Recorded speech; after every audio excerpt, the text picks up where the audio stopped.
गौण खनिज चोरी रोखण्यासाठी आपल्या ज्ञानातून अभयसिंह जगताप यांनी राज्य सरकारला महाखनिज प्रणाली दिली आहे। तर याच प्रणालीचा सुयोग्य वापर करून वाळू चोरी रोखण्यात इंदापूरचे तहसीलदार जीवन बनसोडे यांनी यश मिळवले।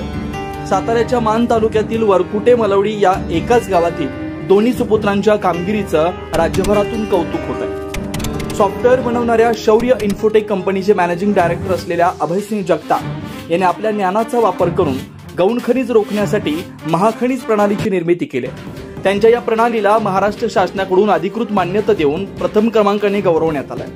शासनाने या प्रणालीद्वारे कित्येक जिल्ह्यांना ड्रोन सर्वेक्षणाची सुविधा उपलब्ध करून देऊन याद्वारे अनधिकृत वाळू उपशावर करडी नजर ठेवली आहे। त्यामुळे आता अशा अनधिकृत वाळू उपशावर तात्काळ कारवाई करणं प्रशासनाला शक्य झालंय। याच प्रणालीचा योग्य वापर करत इंदापूरचे कर्तव्यदक्ष तहसीलदार जीवन बनसोडे यांनी अनधिकृत वाळू उपशावर कारवाईचा धडाका सुरू केलाय। इंदापूर तालुक्यात अनधिकृत वाळू उपसा करणाऱ्या वाळू माफियांनी धुमाकूळ माजवला होता। महाखनिज प्रणालीद्वारे ड्रोनच्या सहाय्याने या अनधिकृत वाळू उपशावर नजर ठेवून तहसीलदार जीवन बनसोडे यांनी अनधिकृत वाळू उपसा करणाऱ्या बोटिंगवर कारवाई केली। या बोटी उद्ध्वस्त केल्यामुळे वाळू माफियांचे कंबरड मोडलंय।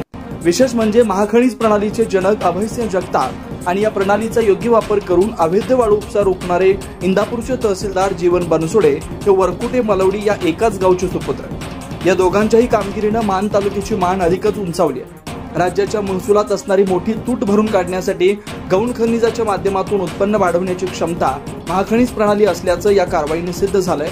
त्यामुळे वरकुटे मलवडीच्या या दोन्ही सुपुत्रांचं राज्यभरातून कौतुक होत आहे।